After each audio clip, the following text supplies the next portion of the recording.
Welcome back to A Little Bit of Cheese, your bite-sized Wisconsin sports podcast. I'm your host, Cody Depius. That is Sam Douglas. And we're going to start the show off here a little bit unconventional. It was a happy birthday to Sam this week. You can tell us how old you are now. You can tell us what you did or what you didn't do on your birthday. But overall, how's the birthday week been? It was awesome, man. It was a really cool weekend. A lot of people showed up at Who's on Third. I had the opportunity to throw myself a party. I would recommend it for everybody. Go throw yourself a party. Have yourself a weekend. Yeah, outpour was good. Spent the actual birthday on Monday, golfing with some friends, playing volleyball. Ended up home safe with the car still up at Alpine, and that's all you can really ask for. So. That's a good move. You were sending me some texts later on Monday. I was like, I hope that car's still up at Alpine. No, it was good. No, I stopped in for a very short amount of time on your DJ Dougie Doug down on Saturday, and you had that music quite loud, so maybe a little bit louder than I needed my Saturday night to be, but we supported for a few minutes, maybe a couple of drinks, but no, it was good. So happy birthday, had four subwoofers there is four more than usually are there. Oh, I could tell. Probably three more than needed. You could tell it from the other end of the bar, and it was like, because you had the one area that was like DJ Dougie Doug down in the one end where everybody was dancing, and then you had the Who's bar, which is like kind of how Who's tries to do it, and it was great. Like you had two different worlds, but everybody was a part of the Doug down with those extra subwoofers. I will tell you, the hair standing up on the back of my neck. But that's awesome. And I mean, the Brewers giving a couple of birthday presents as well. Still the best team in Major League Baseball. They just secured a series win yesterday. They did drop the final game today on getaway day, but taking 2 out of 3 against Chicago, those first two games having to come from behind. Of course, they took care of business early. They usually just went down in the top of the first, which happened once again today, but today they couldn't prevail. But the last 2 days, putting up runs, putting up offense, hitting home runs, you're seeing things click. And both of our Zoom names here are in ode to Andrew Vaughn. I'm King Vaughn, and Sam is Andrew Vaughn. Andrew Vaughn, how much has he meant for this offense here, just to see things click these last couple of weeks? My name right now is Andrew Vaughn. I texted my friend Eric, who was at the game the other day, yesterday actually. He was at the game, and I sent him a text. I said, Eric, I'm naming my first 2 kids Andrew Vaughn. Both of them are getting Andrew Vaughn, and that's the Andrew Vaughn that I'm rocking, because both of my first 2 borns will be named Andrew Vaughn. I mean, he's been absolutely electric, and I think Rhys Hoskins is not out of a job, but he's not coming back in the lineup. I don't think they're going to be going back and forth righty lefty. I think that he has completely won the job from what was one of Rhys Hoskins' better seasons that he's had in a while. He's an $18 million man, and he is getting his job taken from somebody that Brewers fans were almost frustrated. Like, we could have gotten something for Savali here. Yeah. But turns out, I mean, Vaughn was a 3rd overall pick in 2019. It's really hard to miss on those, top 5, top 10, 5-star, gold star prospects. Turns out the White Sox were just doing White Sox stuff to him and making him a terrible ball player. But the talent is there. The swing looks really, really good. And it's starting to not look like an accident anymore. It's not looking like he's just a little bit hot. He's looking comfortable at the plate. He's hitting to both sides. He's hitting with powers. He's hitting for singles. He's hitting a lot. He's got, is it 21 RBIs in 15 games with the Brewers now? It is. What are these numbers? This is absurd. And the guys around him are doing just enough. It's still a good Brewers team. We just added a 1.3 OPS player into the lineup, and it's been consistent. He's been everything for the Brewers lately. Yeah, Andrew Vaughn getting a hit again today. I wasn't sure if that was going to happen after the first couple of at-bats, but what the Brewers, you had a parlay, I know, which included William Contreras, which I will take credit for that one, hitting a home run in his first 2 at-bats today. I smell something in the water with him, and I've been texting a lot of people. Is Contreras like a little bit scared, the fact that they went and traded for a catcher? Oh, yeah, that's the top of the news, too. They traded for Danny Jansen, Appleton West graduate. So Mhm. that was cool that they brought in another catcher. Sad to see Eric Hosko, as much as you may have celebrated even a little bit harder. That happened on your birthday. Right, that trade did. That's why Alpine Inn got a little bit crazy, because you were celebrating that Eric Haas is no longer a Milwaukee Brewer. But He had opportunities to keep his job. Haas got his cuts. He could have done yeah, more with it. I think we're happy with that move. he was a decent backup catcher. And I will say Milwaukee has really been blessed over the years with the backup catchers that they've had. I mean, I remember George Kataris. He hit a cycle once. I remember Manny Pena, maybe one of the better backup catchers in all of baseball when he was doing it. Jonathan Lucroy and Martin Maldonado, all those guys kind of started that way. And now they're bringing in Danny Jansen, who has had seasons where he's had over an 800 OPS, and he's looked even better at the plate this year than Contreras had to this point, and very, very good defender. I love that trade. They didn't give up much for him, but Haas is gone. I mean, I look at this lineup, and Churio, he did pull a little bit of a hammy yesterday. He probably forgot to hydrate on one of those 88-degree, 95% humidity days in Milwaukee, Wisconsin. You got to do that, Jackson. These are things you learn. You're only 21. We'll give you a pass here. Don't have to worry about that injury. Nothing too serious, but it feels weird anytime this team loses, and this is where it starts to get fun, because the days go by a little bit quicker when you're waiting for the baseball game to start. What do the Brewers do again tonight? And it's like I'm going over to my father-in-law's. Grandpa Buzz was texting me this week about the Brewers. Like, people are asking about them that weren't asking before. And is it the Mizorowski effect? Is it the Andrew Vaughn effect? I don't know what it is, but it's just this continued formula that just keeps on working. I hope William Contreras can continue to hit the way that he is right now. You're starting to see the power come up. He should have had 3 home runs in the last 2 days. Had one off the top of the wall yesterday, and then 2 more today as well. I mean, he starts turning it around. Maybe the biggest piece of conversation for today's game alone, Freddie Peralta only going 4 innings, couldn't get through 5 today, gave up the 5 earned runs. His worst start of the year. What did you see today, Sam? I wrote a couple things down, and Freddie's part of this. It's really hard to sweep one of the best teams in baseball. It's really hard to win 2 out of the 3 games against one of the best teams in baseball. It's really hard to beat one of the best teams in baseball when your starter gives up 5 runs in the first 3 innings. And the last thing it's really hard to do is count on Freddie for 5 consistent good starts in a row. Freddie was due, man. He just was. He's been having an incredible season. Hasn't had a blow up in a little bit. And it happened against the Cubs, who were probably pissed off that they got rocked pretty good in a series that they really wanted to win. Embarrassed, really, those first 2 games. Like, if I were a Cubs fan, I would have been so angry the way that they played defense, couldn't do any. Like, they played awful in all 3 assets of the game. And then going to today, you saw him get angry. The first pitch, 94-mile-an-hour fastball. We know Freddie can be throwing 98 if he wants to. 94 down the pipe, and his first pitch of the game, and it was cooked. And maybe Freddie felt a little bit of pressure. He really wanted. He's squeezing the ball hard. He tried to take a little off the first pitch to get warmed up into it, and he was punished. And the punishment didn't stop. Bringing in Koenig, bringing in Anderson against the Cubs. That's not your A team. So it was won the series against the Cubs. Freddie was due.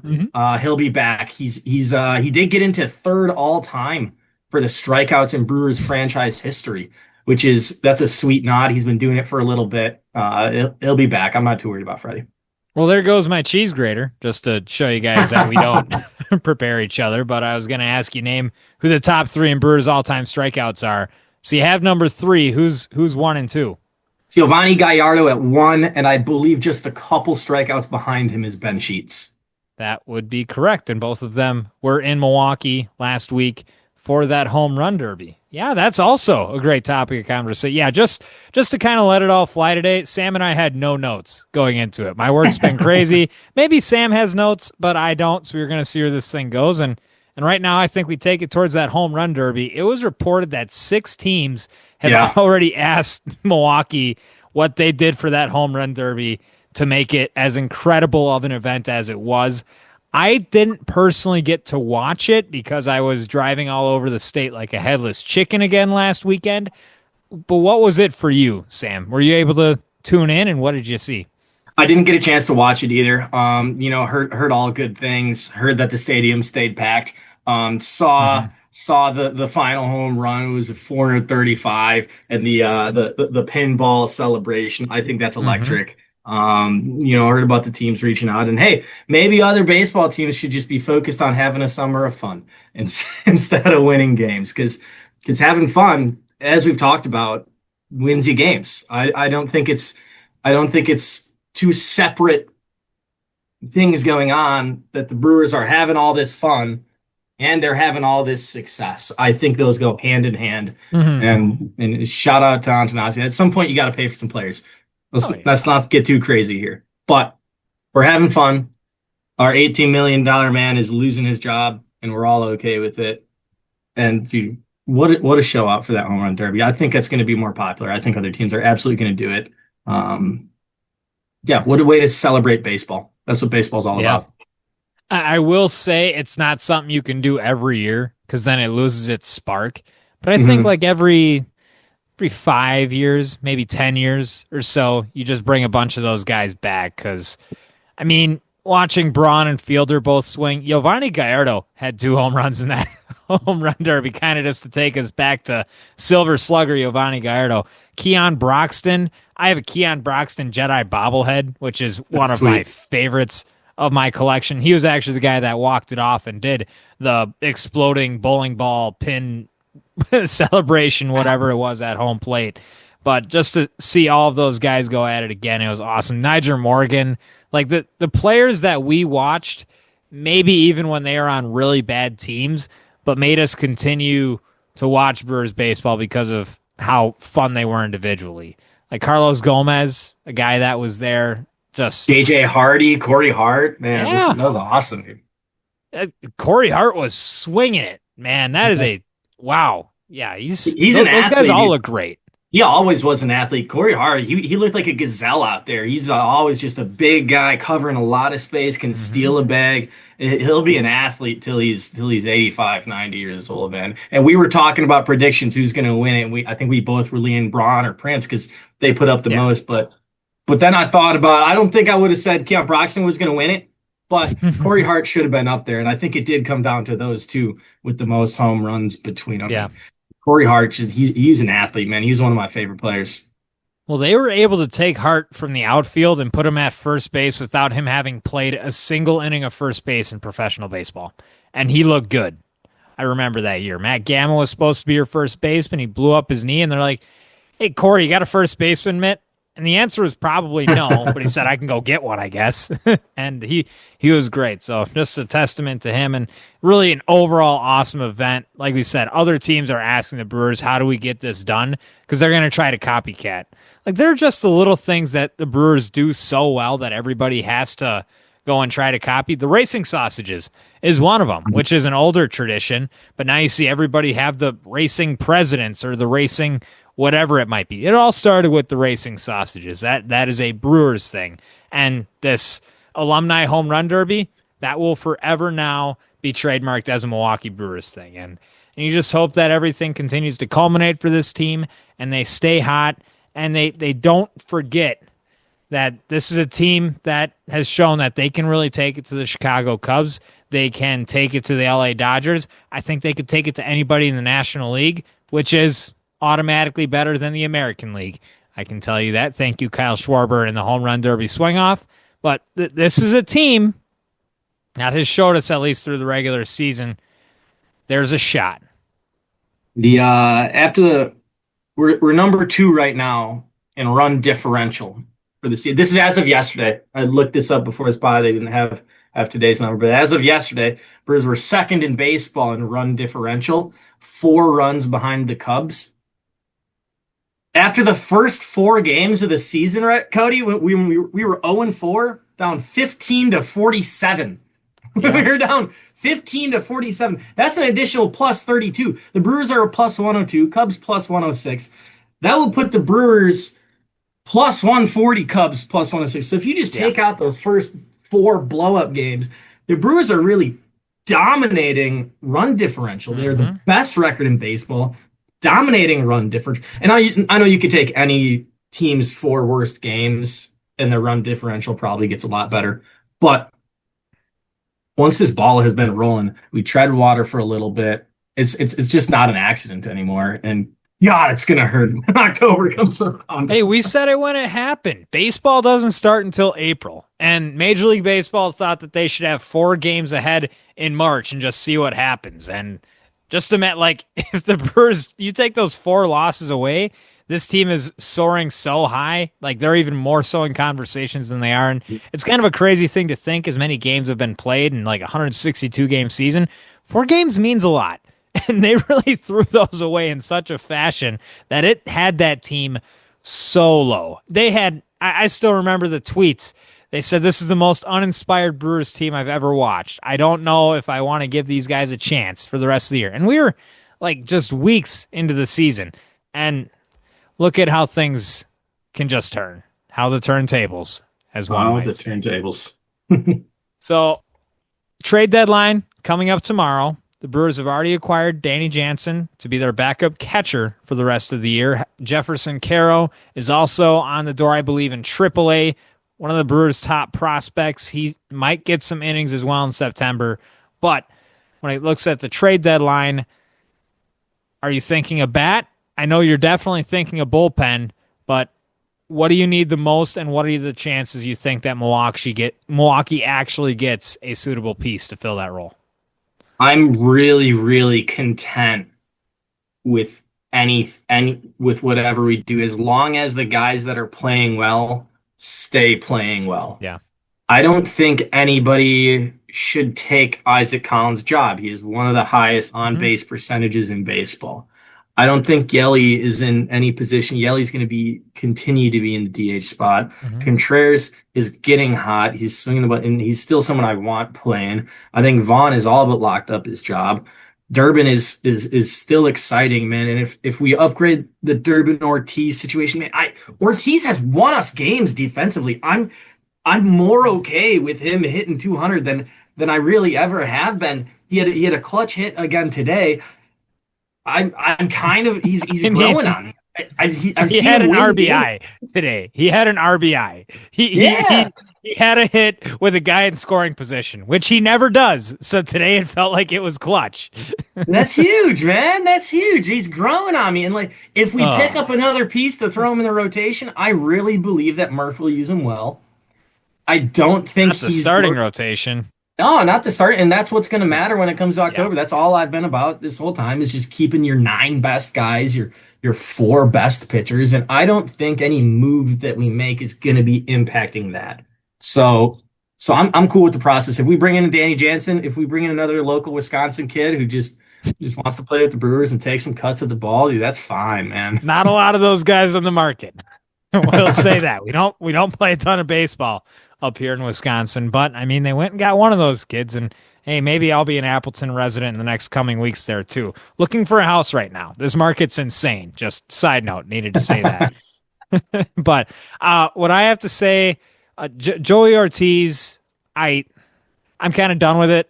Like just the way that he's been taking his at bats, and it's you can only watch strike three down the middle so many times. I can watch you pop out with a runner on third and 2 outs so many times. And I mean, defensively, yes, he's had some plays that have looked really great. If you look at the metrics, it's not great. He has a slow first step. The reason those plays look good is because the reaction time is a little bit slower than the guys that you've been used to. Like this, I mean, as much as you can trust defensive analytics, which I don't entirely, I don't think he's been much better than what you had in the past. I don't know how much better he has been than a Willie Adames, who was not that great last year. Well, what's that reaction? Defensively, you're saying Willie Adames last year and Joey Ortiz this year are close to the same defensive player. I think you would be quite surprised if you looked at any metrics, Sam. Okay. Things It sounds like I would be. It sounds like I would be because things I've seen have not, Ortiz be a stud. which is why I haven't really brought it up too much because I don't think the metrics tell the entire story. but they're not good. They're really. I think it's -5 defensive runs saved. It was -7 2 weeks ago. Hmm. Like it's bad. It's a well below average defender when you look at metrics for Joey Ortiz. Which you better be a superstar if you're going to hit the way that he does. You better be one Yeah. of the best defenders I have ever seen to stay in a lineup that is trying to go all the way to the World Series. That's the whole point with this. Joey Ortiz can't hit now. I don't think he's hitting in October. I don't think he's going to be the guy. Maybe he does.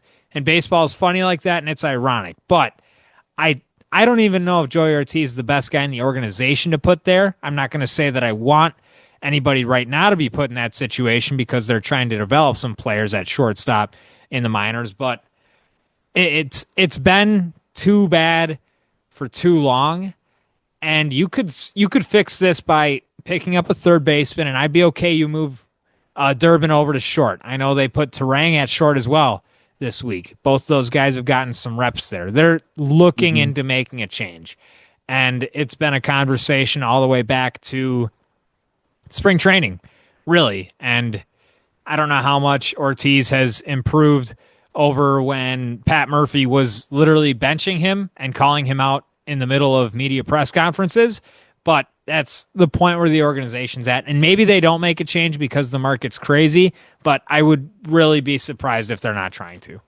I will say he's made enough highlight plays to have some market out there. You know, they can sell him as a heck of a defender. And there was a pitch today that was middle that he flinched. He thought he was going to hit him. It was middle. I think it was 0-1 count.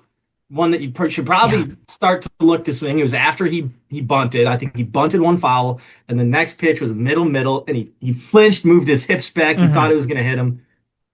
And if you're flinching on middle pitches, that just shows how much of the plate you're not seeing. That is the at bat that he ended up getting the RBI. So he started swinging after that. I think he took the ball.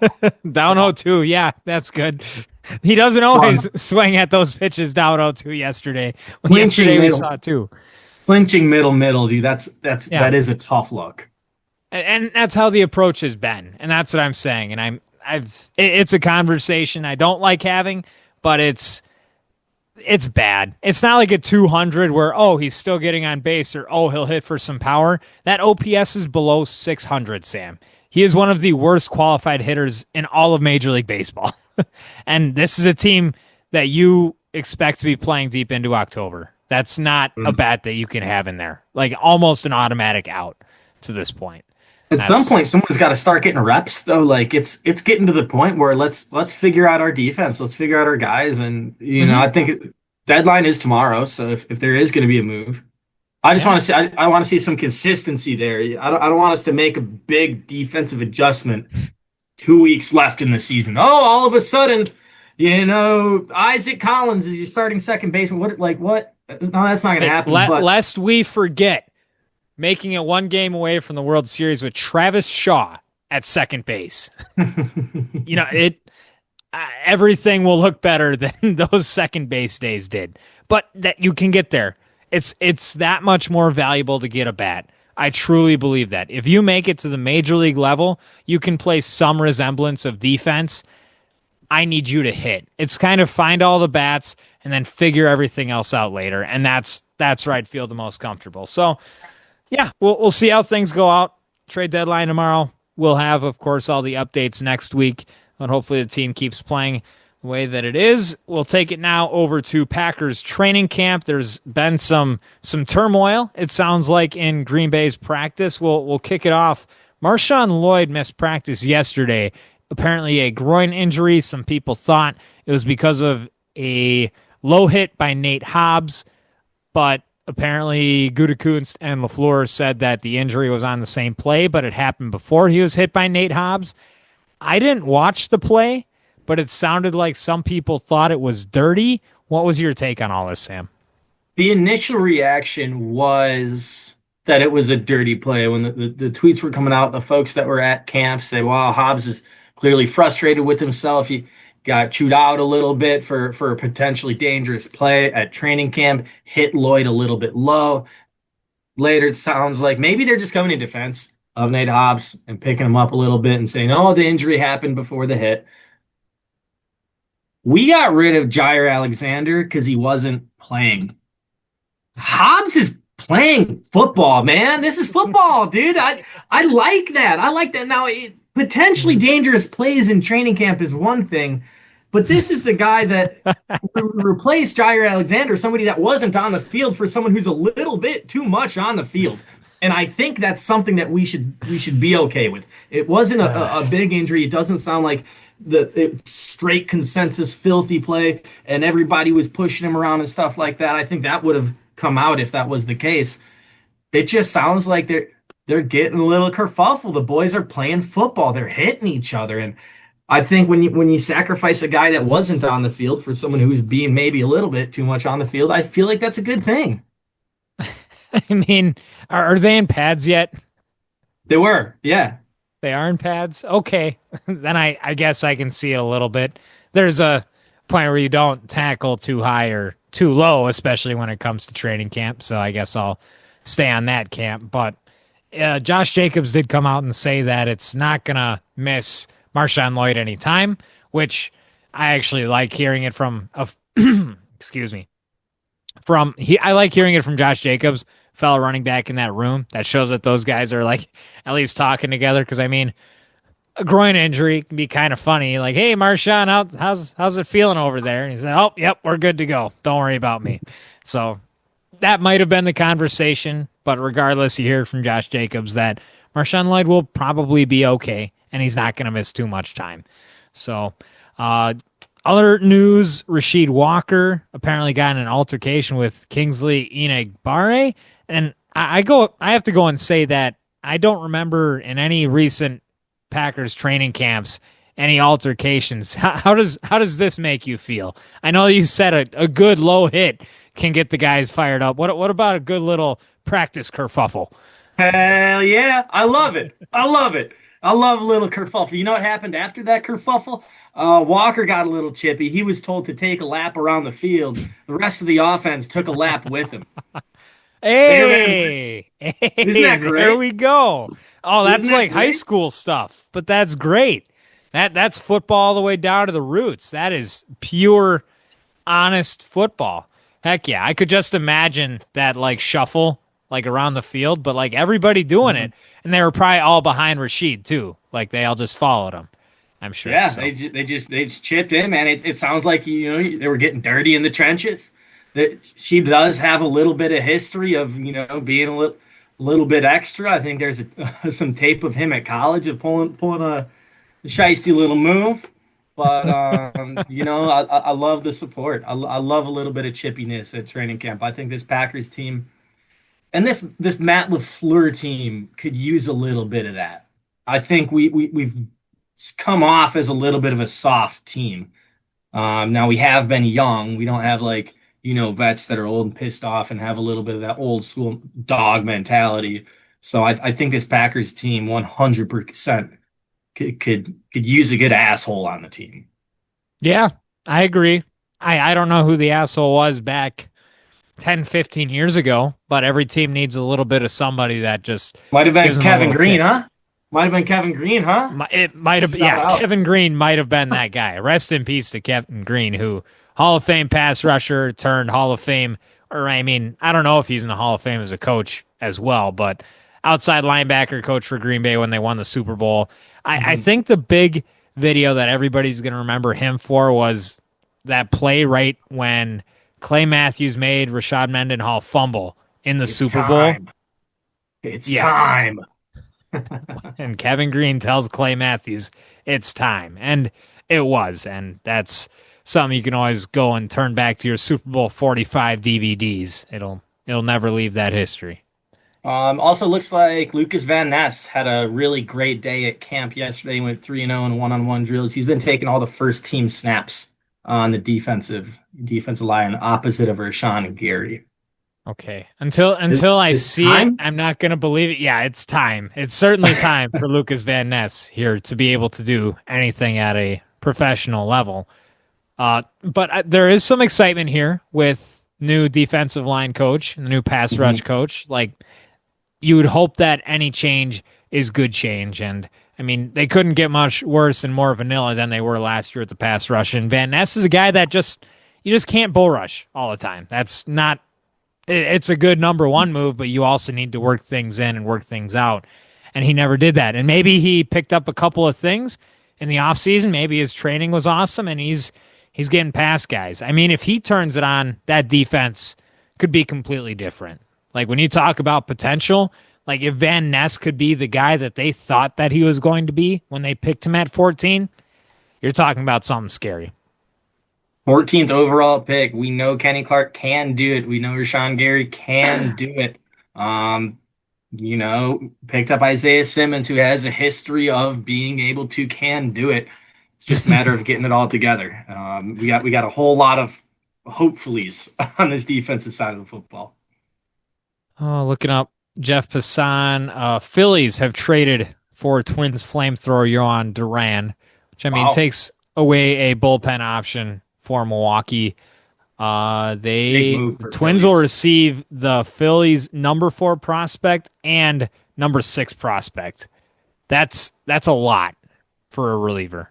And that's what makes me think that I don't know if Milwaukee even goes and gets that average to below average reliever. Maybe there's some guy flying under the radar that they go and pick up because they usually do that. But what I've been seeing in the returns for the relief pitching, I don't know how much of a possibility that's going to be. So that'll bring me into my first cheese grater. What is your percentage chance that the Brewers make one more move by 4 p.m. tomorrow?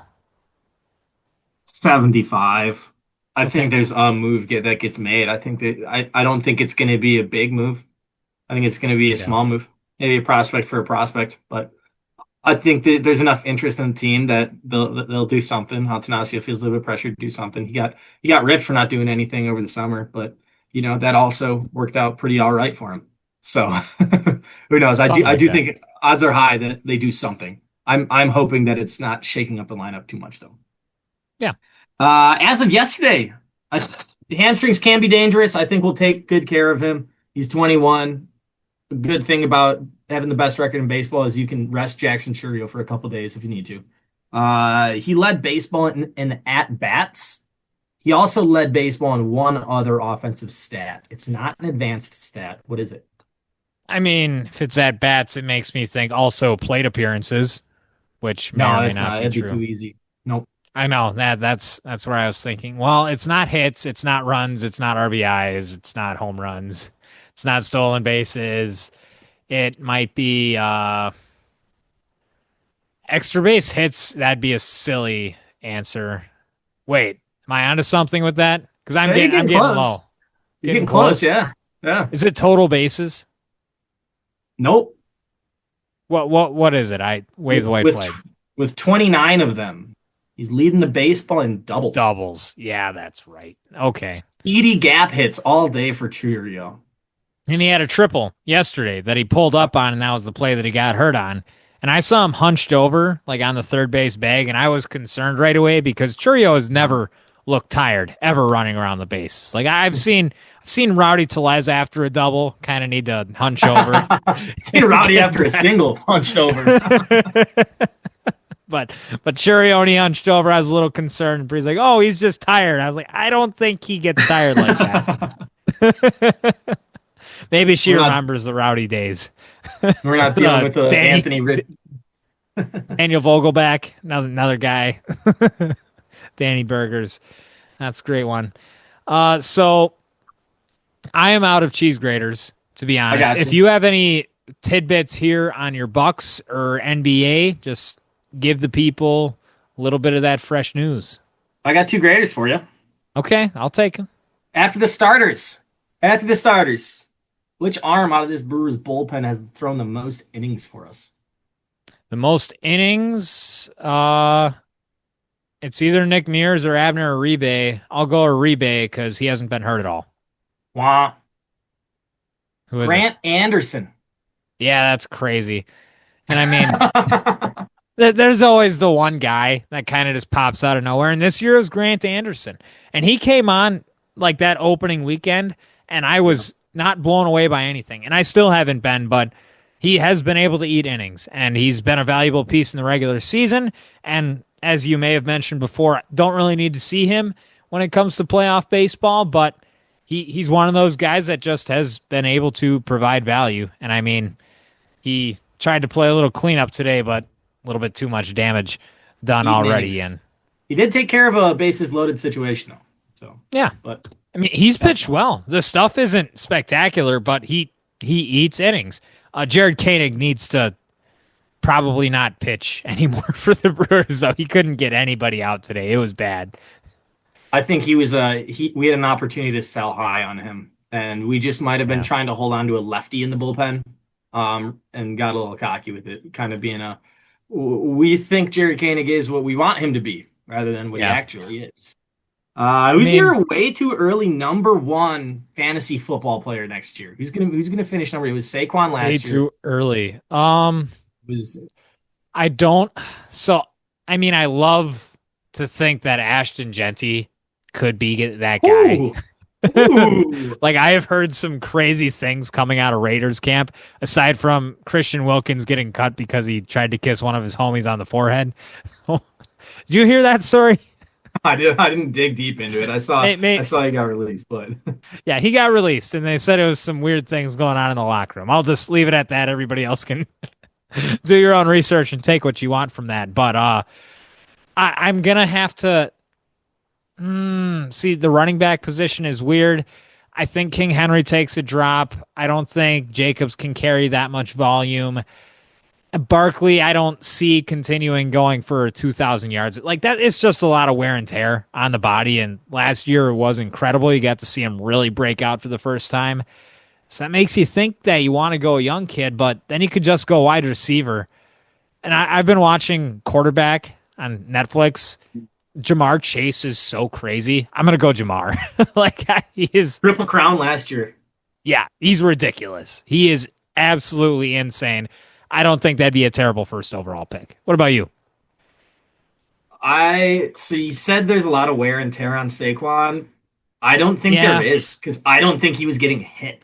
And the Eagles to me feel like a team where if you can't stop it, we're not gonna stop ourselves. I see no reason I think Saquon's the number one again. I don't think there was much wear and tear. And there is a stat about this. He had like the most 10 plus yards where he wasn't even touched Yeah. in like a set amount of years. I can't pull the stat right now, but his breakaway runs last year were also on a historic level. The offensive line and just the way that team is set. He was selfless enough to give other guys the ball late. I think there's opportunity for him to break a record, and he chose not to. He's still young enough. I like Saquon, man, but if Justin Jefferson can stay healthy, Yeah. that guy's different as well. Jamar is going to get the looks. Yeah, Hey, maybe I don't know. Genty is like the only piece of offense that they have in Vegas. That's the thing too. What else are they doing? If he can catch the ball, if he's going to do absolutely everything for that team, then maybe Bijan as well is going to have some reps like that. It's not going to be anybody from the Packers though. Everybody's going to be getting 5 catches a game. I think Atlanta's gonna sling it. I don't know. It sounds like they want to have Penix back there and slinging it. And yeah, no, I'm excited for fantasy football. I hate fantasy sports with all of my heart. I have the third best baseball team in my fantasy baseball league, and my team is 6-11 this year. So that's how it goes. That's how it goes every year for football for me too. Well, we'll be back next week. Maybe we'll be organized, maybe we won't be, but we're going to have fun anyway. This has been another edition of A Little Bit of Cheese, your bite-sized Wisconsin sports podcast.